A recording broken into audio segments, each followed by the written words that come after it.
રાજ્યમાં એકમાત્ર ભુજની શહેરમાં 2 તળાવો મધ્યમાં આવેલા છે. તેમાં દેસલ પર તળાવ આજે સૌંદર્યનો લૂણો લાગી ગયો હોય તેવી હાલતમાં છે. વ્યાપક પ્રમાણમાં જળકુંભી ઉગી નીકળી હોવાના કારણે દેસલસર તળાવનું સૌંદર્ય હણાઈ ગયું છે. ત્યારે ઇન્ચાર્જ મુખ્ય અધિકારીએ આ તળાવના બ્યુટિફિકેશન માટેનું બીડું ઝડપ્યું છે. રાજ્યમાં 4 શહેરમાં શહેરની મધ્યમાં તળાવ આવેલા છે, જેમાં ભુજમાં શહેરની મધ્યમાં 2 રાજાશાહી વખતના ઐતિહાસિક તળાવો આવેલા છે. જેમાં સૌપ્રથમ તળાવ છે એ હમીરસરનું તળાવ અને બીજું છે દેસલસરનું તળાવ. પરંતુ ખાટલે મોટી ખોટ હોય તેમ દેસલસર તળાવમાં જળકુંભીનો પ્રશ્ન છેલ્લા કેટલાક સમયથી સતાવી રહ્યો છે. જળકુંભીને કારણે આ દેસલસર તળાવનું જે સૌંદર્ય છે તે હણાઈ ગયું છે અને તળાવ કદરૂપું લાગી રહ્યું છે. આવી પરિસ્થિતિમાં નગરપાલિકા જ્યારે લોકોની રજૂઆત ઉઠવા પામે ત્યારે જળકુંભી કાઢવાનું નાટક કરે છે, પૈસાઓ વેડફે છે, પરંતુ સાચી રીતના જળકુંભી કાઢી અને તળાવનું બ્યુટિફિકેશન કરવામાં નહીં આવતું હોવાના કારણે આજે શહેરીજનો માટે આ દેસલસરનું તળાવ છે એ અણમાનીતું બની ગયું છે. 10 વર્ષ પહેલાં ઉગી નીકળેલી જળકુંભીની સમસ્યા હજુ પણ યથાવત છે.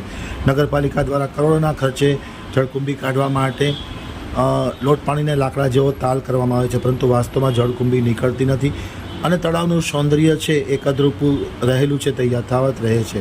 ખાસ કરીને આમતક ન્યૂઝ સાથેની વાતચીતમાં માહિતી આપતા ઇન્ચાર્જ ચીફ ઓફિસર અને પ્રાંત અધિકારી ડૉક્ટર અનિલ જાદવે જણાવ્યું હતું કે તાત્કાલિક અસરથી આ દેસલ તળાવનું બ્યુટિફિકેશન કરવામાં આવશે, જળકુંભી કાઢવામાં આવશે અને આ તળાવ શહેરીજનો માટે એક સૌંદર્યનું સાધન બની રહે તે પ્રકારના પ્રયાસો કરવામાં આવશે. આ માટે તાત્કાલિક અસરથી નગરપાલિકાના સત્તાધીશો સાથે ચર્ચા વિચારણા કરી અને યોગ્ય કરવામાં આવે તે પ્રકારનો નિર્ણય લેવામાં આવશે તેવી ખાતરી આપવામાં આવી હતી. સાથોસાથ નીતેશ ગોરે પણ આ બાબતે જણાવ્યું હતું. સર, ખાસ કરીને વાત કરીએ રતડિયામાં આજે દબાણ હટાવવામાં આવ્યું છે. કેટલા ચોરસ મીટર દબાણ હટાવવામાં? રતડિયામાં આજરોજ મામલતદાર શ્રી અને પોલીસની ટીમે ભેગા થઈ અને દબાણ દૂર કર્યું છે. મુખ્ય આ જમીન સરકારી જમીન હતી અને એના ઉપર 7,300 ચોરસ મીટર જેટલું દબાણ 4 દુકાન પતરાવાળી અને કમ્પાઉન્ડ વોલ બનાવેલી હતી જે આજે દૂર કરવામાં આવી છે. આશરે કિંમત જોવા જાય તો કેટલા